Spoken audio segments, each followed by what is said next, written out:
उजागर करेगी, जाहिर करेगी, उनकी महिमा को फैलाएगी। आप तातव लेते हैं तो कहते हैं कि सुखदेव ब्रह्मशिष्ट को तो मैं परम धाम की ब्रह्मात्मा तभी हूँ जब वाणी से जो मुझे सुख मिला है, अक्षरातीत की पहचान से, अक्षरातीत के प्रेम में डूबने से, वह सुख मैं दूसरों को देखूं। वेदक में क्या कहा है? आप देखो, औरों को दिखाओ। स्वयं परम धाम देखिए, युगल स्वरूप को देखिए आप चक्षुओं से, और सारे संसार के लिए मार्ग प्रशस्त कीजिए। ये किसका आदेश है? स्वयं अक्षरातीत का आदेश है। हम सुंदर साथ कहते हैं कि राज्य का हुक्म होगा तो वो सब कुछ हो जाएगा। हुक्म से तो सब कुछ होगा। वाणी ने तो ये भी कह दिया है, ताते हुक्म के सिर दोस्त दे बैठ न सके मुँह। जब हमसे कुछ त्याग करने के लिए, कुर्बानी के लिए कहा जाता है तो कहते हैं कि ये तो राज्य का हुक्म करेगा, हमें थोड़े करना है। इस माया के संसार में तो सब कुछ आपको ही करना पड़ेगा। करवाएंगे राज्य, अन्यथा क्या आवश्यकता थी? शिव जी तो स्वयं अक्षरातीत थे। प्रातः भी चर्चा, 9 से 12 रात्रि को भी चर्चा। सबसे पहला प्रहरी शुरू होता है चितौनी से, 6 से 9 के बीच में, 9 से 12 के बीच में चर्चा होती है। प्रातः चर्चा, प्रातः चितौनी, सायंकाल चर्चा, सायंकाल चितौनी और रात्रि को चर्चा। कम से कम 6 घंटा चितौनी में और 6 घंटा चर्चा में प्रतिदिन लगते हैं। सब सुंदर साथ को तो करने की कुछ नहीं, श्री जी चुटकी बता देते तो भी जब सबकी जागृति होती जाती, उनकी इच्छा मात्र से ही सृष्टि का लय प्रलय होना है। उनकी इच्छा मात्र से ही जागृति हो सकती थी। लेकिन जानते हैं वह तन क्या करता है?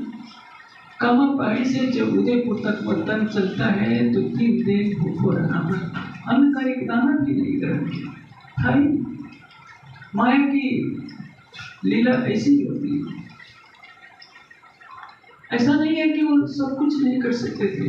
भोजन उनके संकल्प मात्र से उपस्थित हो सकता था, लेकिन माया के संसार में उन्होंने सब कुछ कष्ट सहा और हमारे लिए प्रेरणा दी। आज हम कह सकते हैं कि देखिए, दूसरे पंथ वालों के पास इतनी सुविधाएं हैं, इतना ये है, हमारे पास नहीं है, तो हम वाणी को नहीं फैला सकते। राजकुमार सिद्धार्थ बुद्ध को प्राप्त करते हैं, उनके पास क्या होता है? कोई बहुत बड़ी संपदा नहीं थी, कर्तव्य भिक्षा कर्तव्यवास। लेकिन बुद्ध की प्रेरणा पे न जाने कितने राजकुमारों ने अपने महलों को छोड़ा। कितने लोग बहुत भिक्षुक बने, घर घर जाकर भिक्षा मांगनी होती थी। बुद्ध के उपदेशों को संसार में फैलाना होता था। उन्होंने चीन में फैलाया, जापान में फैलाया, लंका, इंडोनेशिया, जावा, सुमात्रा, अफगानिस्तान, सब भारत के कोने कोने में बौद्ध धर्म फैल गया। श्री जी ने हमें कई सौ वर्षों का समय दिया था। विगत लगभग 350 वर्ष हो गए हैं उनकी अंतर्धान लीला को। लेकिन जो हमें करना चाहिए था वो हमने यथार्थ रूप से नहीं किया। वाणी क्या कह रही है? सोए सुहागिन धाम में जो घर से इतर रोशन है, तो मोह दिल माफत देश सुख सदा। दिल माफत, दिल के अनुकूल। कौन सा दिल? हमारे जीव का दिल नहीं, हमारी आत्मा का दिल क्या है? परात्मा के दिल का प्रतिबिंब है। सिखत ऐसी कई मोमिन की जाके अक्स का दिल अक्स, जो हमारी परात्मा है। परात्मा का दिल क्या है? राज्य का दिल। जो राज्य का दिल है वही श्यामा जी का दिल है, वही सखियों का दिल है। पूरा 25-25 राज्य का दिल से एक ही राज्य का दिल है, तभी तो उसको कहते हैं एक दिल, एक दिल, वाहिदत, एकत्व। जहाँ 2 दिल है ही नहीं, एक ही। जैसे मैं आपको एक दृष्टांत दूं। बताए मैंने कपड़ा धोती है, सर्फ, पानी के बुलबुले सैकड़ों उसमें दिखाई देने लगते हैं। सर्फ डालने पर धूप में काम कर रही हो तो सभी बुलबुलों में सूरज दिखता है। एक बाल्टी में सैकड़ों सूरज आ जाते हैं। सवेरे आप जमीन पे टहलने जाते हैं, घास पर ओस की बूंदें गिरी होती है, सब में देखिए हर बूंद में सूरज चमक रहा होता है। तो वहाँ जितने हैं, जितने स्वरूप हैं, लीला रूप, धरती, आकाश, वृक्ष, यमुना जी, पुखराज, मानिक पहाड़, 25 पक्ष, सब में क्या है? एक अक्षरातीत का ही स्वरूप क्रीड़ा कर रहा है, जहाँ राज्य के अतिरिक्त कुछ है ही नहीं। और उस परम धाम की ब्रह्मात्माएं माया के खेल में आई है, तो जब अब जागने के प्रकाश को लेकर आगे बढ़ेगी। जागने का प्रकाश क्या है? वाणी के चिंतन से अक्षरातीत की पूरी पहचान करना, इसको कहते हैं तौलना। बोलने का अर्थ क्या होता है? आत्मसात कर लेना। इसका शाब्दिक अर्थ होता है खरीदना, लेकिन खरीदने का भाव नहीं है। हमने तारतम्य ज्ञान को की महिमा को पहचाना, उसका चिंतन किया और उसके माध्यम से समर्पण की, प्रेम की अग्नि में स्वयं को झोंक दिया, जिसके परिणाम स्वरूप हमें परम धाम का धन मिला, परम धाम का आनंद मिला, परम धाम का दर्शन हुआ, ईवर स्वरूप का दर्शन लिया। इसको क्या कहते हैं? बोलना। तौल मोल दिल माफर देसी सुख सबल। परमात्मा का दिल प्रतिबिंबित होकर हमारी आत्मा के रूप में दृष्टिगोचर हो रहा है। जैसे आप सपना देखते हैं तो क्या होता है? आपका मन ही तो अनेक रूपों में जाता है। आपका मन यहाँ बड़ोदरा में है, स्वप्न में दिल्ली में अपने को देख रहा है। मन ने आपका स्वरूप धारण कर लिया और आपका रूप एक खड़ा हो गया दिल्ली में, जो सब कुछ कार्य कर रहा है। यहाँ जैसा ही बोला उसी तरह से पदार्थ का पूरा प्रतिबिंब किसके रूप में है? आत्मा के रूप में। वाणी क्या कहती है कि जब हमारे अंतस्करण आत्म के जब ये रही समाये, तब आत्म पर आत्म के कहीं कुछ होता। आत्मा के अंतस्करण में जब हमने अपने धनी की शोभा को बसा लिया, तो हमारी आत्मा में और परात्मा में कोई भेद नहीं रह जाता। इसको कहते हैं बोलना। तौल मोल दिल माफर देसी सुख सदन। सारे ब्रह्मांड को आप सुख देने के लिए आए, मुक्त देशी ब्रह्मांड को आए परमात्मा सत्य। लेकिन न हम अपनी गरिमा जानते हैं, न कर्तव्य जानते हैं। हमने अपने स्वरूप को भुला दिया। वाणी की महिमा क्या है? हमने उसको भुला दिया। देखिए वाणी क्या कहती है? साथ हम सिरदार को, सिरदार धनी को। साथ अंग सिरदार को। सुंदर साथ किसका अंग है? श्यामा जी का। और श्यामा जी किसके अंग है? रज्जु के। ये हमारी समझ में आने के लिए सारी बातें कही गई हैं। नहीं तो कहीं पर धनी का तन कहा गया है, कहीं श्यामा जी के तन कहा गया है। हम ये बकामी ने सुसब्रु वल्ला के तन, श्यामा जी का तन कर दिया गया। कहीं राजी कह रहे तुम रूहे मेरे तन हो, तुम सब इसको मेरे दिल। ब्रह्मात्माओं तुम मेरे तन हो। हमें ब्रह्मात्माओं को श्यामा जी का भी तन कहा गया, राज्य का भी तन कहा गया। अंग का अर्थ क्या होता है? हम सूक्ष्म दृष्टि से देखें तो तन और अंग में माया के संसार में भेद कर सकते हैं, परम धाम में कोई भेद नहीं। एक ही स्वरूप है, एक ही इंद्रिय में सभी गुण है, एक ही फल में परम धाम के सभी फलों का आनंद है। एक ही कण के अंदर अनंत ज्योति है और अनंत ज्योति सब कुछ एक के अंदर आएगी। एक हाथी को और चींटी को लड़ाइए, दोनों की ताकत बराबर रहेगी, क्योंकि परम धाम में कोई भी वस्तु कम या अधिक नहीं है। संसार एकत्व को समझने का प्रयास करता रहा, नहीं समझ पाया। संसार अक्षरातीत के स्वरूप को जानने का प्रयास करता रहा, नहीं समझ पाया। लेकिन उसको फैलाने का उत्तरदायित्व तो हमारे ऊपर था। हम उस पर पूरी तरह से खड़े नहीं उतरे। वाणी में क्या था कि ये जो बादशाही दिन के सो गरीबी से होए और स्वांत सबरी बिना कबू न पावे को। गरीबी का अर्थ क्या होता है? विनम्रता। जो जो गरीबी लीजे साथ में त्यों तो पाइए धनी को मान। हम अपने अस्तित्व को भुला दें। हमारा कोई व्यक्तिगत अस्तित्व है। राज्य के प्रेम में हम समर्पण की जितनी भावना रखेंगे, समर्पण की जितनी ऊंचाइयों को चढ़ेंगे, हमारे अंदर जितनी विनम्रता होगी, उतना ही हम धनी के प्रेम के पात्र बनेंगे। इस देखा है इन जीवी में सांचे चीनों करी सिरदारी, पुकार पुकार प्रस्ताव चले, कोई उचित के प्रति आए। आज क्या कारण है? वाणी एक है, परम धाम एक है, राज्य सबके एक हैं, फिर भी हमारे समाज में झगड़े क्यों हैं? केवल वर्चस्व की लड़ाई है और कुछ नहीं। वर्चस्व क्या? प्रभाव। जिसके लिए राज्य ने मना किया था उसी के लिए हम सारे सुंदर साथ लड़ रहे हैं। आवश्यकता क्या है? इसका इलाज क्या है? हर सुंदर साथ सोचता है कि सुंदर साथ में प्रेम होना चाहिए, क्योंकि हम प्रेम के स्वरूप हैं, हमारे राज्य प्रेम के स्वरूप है, परम धाम प्रेम का धाम है। फिर भी दूसरे बंधुओं की अपेक्षा हमारे समाज में कड़वाहट क्यों है? उसके मूल में है अज्ञानता। अज्ञानता को दूर करने के लिए क्या रास्ता है? वाणी के ज्ञान का फैलाव हो। एक एक वाणी की एक एक चौपाई में ज्ञान का सागर छिपा है। जैसे कीर्तन का एक प्रकरण है, वो मेरी वासना तुम चलो अगम के पार, अगम पार अपार पार कहाँ है तेरा कर। इस एक चरण, दो पंक्तियों में जो लिखा, दो चरणों में जो लिखा है, अगम पार अपार पार कहाँ है तेरा कर। एक चरण में लेता हूँ, अगम पार अपार पार, एक चरण है, एक चौपाई का। निराकार के परे क्या है? बेहद है। बेहद के परे क्या है? परम धाम है।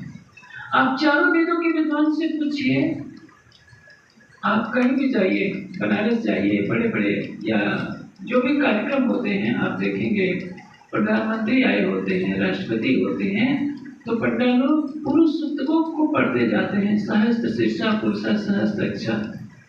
मैं जब संन्यास जीवन में था, मैं कई दिनों से भूखा था, खाने को नहीं मिला था। ये 18 वर्ष से कम अवस्था की बात है।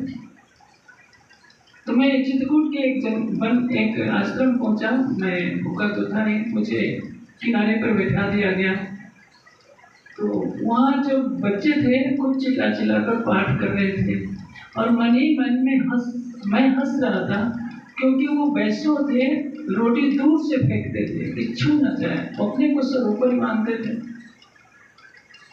वो पाठ कर रहे थे सहस्त्र शीर्षा पुरुषा सहस्त्र। मुझे हंसी आ रही थी, इनको अर्थ तो मालूम नहीं है, और मुझे 2 रोटी खानी है तो हमको किनारे पर बैठा रखा है।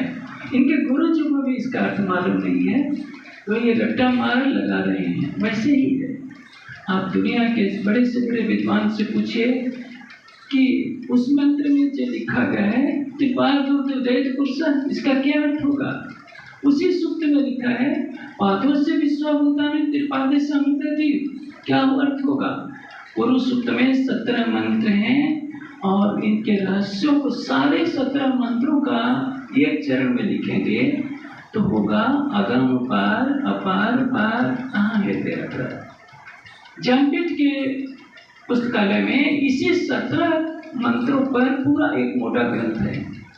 एक विद्वान ने PhD की है, एक विदेशी बहन ने, उसने 17 मंत्रों पर ही पूरा ग्रंथ लिख दिया, और उसको एक चरण में लिखा है अगम पार अपार पार। बस हम सुंदर साथ को सरलता से वाणी मिल गई है, इसलिए हमें इस वाणी की गरिमा का कुछ भी पता नहीं है। जैसे हलवाई को हमें हीरा दे देंगे तो क्या करेगा? अपने हल की मुठिया में लगाएगा। वैसे ही हम इस संसार में हलवाई बन गए हैं।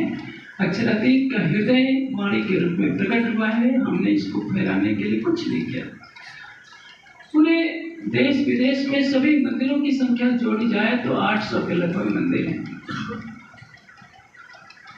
उन मंदिरों में चर्चा करने वाला कोई नहीं, बस सेवा पूजा हो जाती है।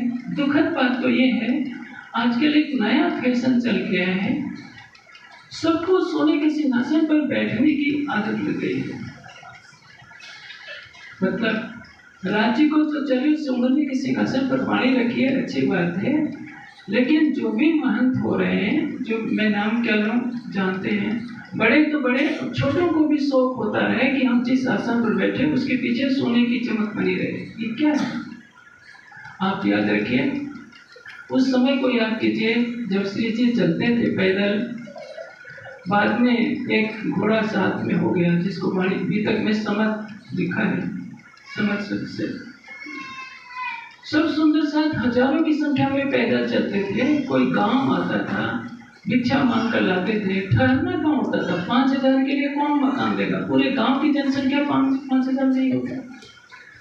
भोर में चलते थे, 10 बजे के आसपास किसी बाग में डेरा पड़ता था। सुंदर साथ मांग कर लाते होंगे, खा करके तब की दोपहरी में आराम करते होंगे। आप तो छत के नीचे बैठे हैं, पंखे चल रहे हैं। उस जमाने में सोचिए, लू के तपेड़े चलते होंगे और उसमें कौन होगा? तेज कोहली जी होंगे, लालदास जी होंगे, भीम भाई होंगे, सभी प्रमोदी होंगे, स्वयं महामती जिनके तन में अक्षरातीत युगल स्वरूप लीला कर रहे हैं वो भी होंगे। आज हम सुंदर साथ में तो इतनी त्याग की भावना है कि एक हमारे समाज की बड़ी हस्ती ने बम्बई के एक सुंदर साथ जिनके पास कार की एजेंसी है, उनसे कहा कि महाराज जी को 1.5 करोड़ की कार में बहुत परेशानी हो रही है, उनको 2.5 करोड़ की कार चाहिए। आप सोचिए, श्री जी तो पैदल चले, हमें 1.5 करोड़ की कार भी अच्छी नहीं लगती, अब 2.5 करोड़ की कार चाहिए। इस राजसी जीवन से वाणी नहीं फैलेगी। वाणी को फैलाने के लिए हमें उस पीड़ा को जानना होगा जिसमें महामती जी ने कहा, ये निध देते मेरा जी निकसे। जब मैं वाणी को कहती हूँ तो लगता है कि मेरे प्राण चले जाएंगे। न कहवाड़ी माया माहे आए वाणी प्रसाद माटी की वाणी। यदि आज हमने वाणी की ज्योति को संसार में फैलाया होता तो आज संसार का नक्शा कुछ और होता। आप जितने सुंदर साथ बैठे हैं, अपनी अंतरात्मा से पूछिए, यदि आपके पास तात्म ज्ञान नहीं होता तो आप क्या करते? आप तिरुपति जाते, 4-4 दिन लाइन में खड़े रहते, आपको नंबर आता, दर्शन कितने के लिए मिलता? 1 मिनट भी नहीं, धक्के मारकर पुजारी वहां से निकाल देते हैं। और किसका दर्शन होता है? विष्णु भगवान की लेटी हुई मूर्ति है। विष्णु भगवान की मूर्ति के दर्शन के लिए 4-4 दिन दुनिया खड़ी रहती है और फिर भी उसको क्या मिलता है? एक जड़ मूर्ति। और क्या आपसे पूछा जाए, आप में से कोई विष्णु के धाम में जाना चाहेगा? अव्याकृत में भी कोई नहीं जाना चाहेगा, जहाँ नारायण का मूल ठिकाना है। एक आदि नारायण को एक शरीर माना जाए तो वाणी में लिखा है कि ये त्रिदेव नारायण की एक नाक से निकलकर दूसरे नाक छेद, एक छेद से प्रवेश करके दूसरे छेद में जाएं तो भी पार नहीं पा सकते। महानारायण उपनिषद 108 पुस्तकों में आता है। उसमें क्या लिखा है? आदि नारायण के रोम रोम में न जाने कितने ब्रह्मा विष्णु शिव हैं। आप सोच सकते हैं, आपको परम धाम का ज्ञान मिला है। जो नहीं विष्णु महाविष्णु को बुद्ध जी पहुंचे थे तो मेरे हृदय चरण धनी के इन्हें ये फल पाया है। ज्ञान तो आपको मिला है परम धाम का। हके इलम ऐसा दिया जो 14 तब को ना ही नूर मकान में सो दिया मैं सबने। अक्षर धाम में भी जो ज्ञान नहीं है, इस वाणी के ज्ञान को हल्के में मत समझिए। नारायण को पता नहीं है कि निराकार से परे क्या है। नारायण को पता चलते ही सृष्टि कल्ले हो जाएगा। सुध अक्षर को नहीं जो किनमें केल करे, आप तो कहते ही हैं।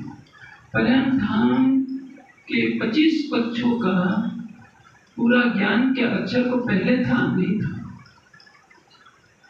नक्श से सीख तक राज्य श्यामा जी की शोभा को उन्होंने कभी नहीं देखा था। आधे बुखार बंद में देखकर लौटाते थे। जब मेराज होता है तब पहली बार अक्षर की आत्मा ने देखा, तभी कहा इनकी के लिए 13 दिल एक खुले जब अक्षर की आत्मा प्रश्न करती है। तो इसके पहले अक्षर ब्रह्म जो उन्हीं के सतंग है, उनको भी सौभाग्य नहीं मिला था कि नक्श से सीख तक राज्य को देखे। आपको उस अक्षरातीत के नक्श से सीख तक सौंदर्य को जानने का अवसर मिला, पहचान मिली, और आपने उस ज्ञान की गरिमा को कुछ भी महत्व नहीं दिया। आप कितने करोड़ों करोड़ों के मंदिर बना लीजिए, लेकिन यदि वाणी की का फैलाव नहीं होगा, वाणी की चर्चा नहीं होगी तो क्या होगा? हमारे समाज के जितने मंदिर हैं, वर्ष में एक प्रोग्राम हो जाता है 3 दिन का या कुछ दिनों का, एक बीतक हो जाती है, फिर साल भर कोई सुनाने वाला नहीं होता। मैं नेपाल में गया गली गली में मंदिर तो हैं, लेकिन सुनापन, कोई चर्चा करने वाला नहीं। अपने देश में भी जहाँ जहाँ मंदिर है सुनापन छाया हुआ है। शाम सुबह आरती हो गई, उसके बाद कोई बताने वाला नहीं है कि परमधाम क्या है, अक्षरदीप क्या है। एक बार बहुत पहले, आज से 25 वर्ष पहले, मैं शुक्रताल मंदिर में गया था। वहाँ के पुजारी जी से पूछा मैंने, आप क्या करते हैं? कुछ वाणी पढ़ते हैं, चर्चनी करते हैं? तो वो पूछते हैं कि मैं, चर्चनी क्या होती है? तो मैंने सोचा कि अब यहाँ कुछ भी बोलना अच्छा नहीं। जिस मंदिर के पुजारी को ये भी पता नहीं है कि चर्चनी किसको कहते हैं, उनसे मैं क्या करने जाऊँ कि कुछ वाणी चर्चा सुना दिया कीजिए। आपके पास हीरो की तिजोरी है, लेकिन उस ज्ञान को आप फैलाएंगे, उस तिजोरी को खोलकर हीरो को बेचने का आपको ढंग नहीं है, तो आपको भिक्षा मांगनी पड़ेगी। यही कारण है हमारे पास सबसे ऊंचा ज्ञान है, लेकिन हम संसार में सबसे अधिक पीछे हैं। और इस कमी को दूर करने के लिए प्राणनाथ ज्ञानपीठ की स्थापना की गई है, कन्या गुरुकुल की स्थापना की गई है। तो ये ना सोचे कि ये दो शाखाएं हैं, एक ही ज्ञानपीठ की शाखा कन्या गुरुकुल भी है। भले ही अलग ट्रस्ट है तो क्या, एक ही इसकी दोनों डाले हैं। और सब सुंदर साथ को इसमें तल्लीन होना होगा। गुरुकुल बहुत सुंदर भव्य आकार में बन चुका है, लेकिन अभी कुछ काम बाकी है। अभी कक्षा के लिए केवल 3 कमरे बनने हैं, 3 कमरे और बनेंगे, तब 6वीं से लेकर 12वीं तक की शिक्षा की व्यवस्था हो जाएगी। हम बहुत पीछे हैं। अभी थोड़ी देर पहले अशोक जी ने बताया था, दूसरी संस्थाओं के पास न जाने सैकड़ों की संख्या में गुरुकुल है। जानते हैं आज समाज के पास आचार्यों की संख्या कितनी है? 5000 आचार्य हैं। हमारे पास कितने हैं? 5 भी नहीं। उनका एक आचार्य गुरुकुल से निकलता है, एक अलग गुरुकुल बना लेता है। हमारे में कमी है कि किसी स्थान का जो महंत होगा, गादीपति होगा, वो सोचेगा जब तक मैं जीवित रहूं मेरे बराबर कोई भी दूसरा विद्वान पैदा नहीं। परिणाम क्या होगा? विद्वान कैसे बढ़ेंगे? वाणी का फैलाव कैसे होगा? वाणी तो कहती है सोई सुहागिन धाम में जो करसी इतरोसन। इसलिए इस महान लक्ष्य में सबको लगना होगा। आप देखिए, हम जब शादी विवाह होता है तो पानी की तरफ आप पैसे उड़ाते हैं। हमारे उत्तर भारत में तो एक व्यसन चल गया है। कौन 50 लाख कोई खर्च कर रहा है, कोई होड़ मची है, कोई करोड़ में भी। हमारे सुंदर साहब में भी शादी में कई कई करोड़ खर्च करने वाले सुंदर साहब है। उस शादी विवाह में करोड़ों रुपए तो खर्च कर देंगे, लेकिन महान लक्ष्य के लिए कभी भी सेवा नहीं करते। मैं सब सुंदर साहब से आग्रह करता हूँ कि जिनकी आय 50,000 है, मासिक 1 लाख है या कुछ भी है, मासिक सेवा भेजे। यदि 1000 सुंदर साथ 2-2 रुपया महीने की सेवा देते हैं तो 2 करोड़ 40 लाख होता है। 1000 सुंदर साथ 1-1 महीने। जिस आपके घर में कोई बर्तन धोने वाली होती है, यदि वो बर्तन धोती है तो मैं समझता हूँ 2000 से कम नहीं ले सकते, लेकिन आप बर्तन धोने वाले को 2000 दे सकते हैं। महान लक्ष्य को पूरा करने के लिए राज्य के लिए बहुत कम सुंदर साथ तैयार होते हैं। यदि 1-1 देते हैं तो 1 करोड़ 30 लाख, 1 करोड़ 20 लाख होता है। और 500 रुपया में सुंदर साथ 1000 देते हैं तो 60 लाख रुपए होते हैं हर वर्ष। और मैं सोचता हूँ 500 रुपये की सेवा से तो भी बहुत कार्य हो सकता है। गांव वालों के साथ समस्या होती है कि उनके पास खेती ही आमदनी का साधन होता है, उनके लिए संभव नहीं होता कि हर महीने वो सेवा भेज सकें। उनके लिए अन्न की सेवा महत्वपूर्ण है, लेकिन जो सुंदर साथ सर्विस करते हैं, व्यवसाय करते हैं, उनके लिए मासिक सेवा भेजना बहुत सरल है। इससे उनके घर पर भी कोई बोझ नहीं बनेगा। सबसे बड़ी बात, यदि हृदय में भावना है तो सब कुछ संभव हो जाता है।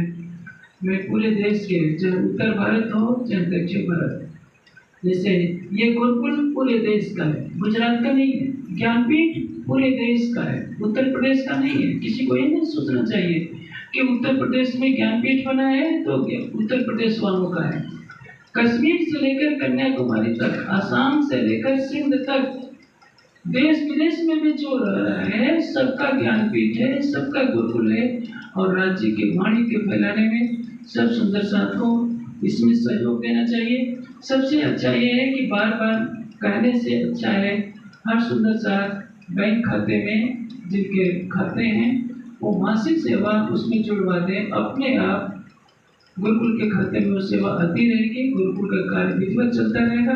यदि हम राज्य की वाणी को फैलाना चाहते हैं तो हमें बड़ी संख्या में विद्वानों को तैयार करना होगा, विदेशियों को तैयार करना होगा जो देश के कोने कोने में जाएं। यदि हम एक जगह बैठकर कार्यक्रम कर लेंगे, किसी गांव में कोई शिविर लग जाता है 4-5 साल के बाद, तो ऐसे तो चलता रहेगा। 1000 वर्ष में भी पूरे देश में वाणी को फैलाना सीखा। यदि पूरे देश में वाणी को फैलाना है तो हमें कुछ विशेष कार्य करना होगा जिससे वाणी जन जन तक जाए, सभी प्राणनाथ की महिमा को जाने, सभी परम धाम की शोभा को जाने और अपने जीवन को सफल करेंगे। मैं आशा करता हूँ कि आप सब सुंदर साथ मेरे कथन पर विचार करेंगे और इसको उम्मीद रखते हैं।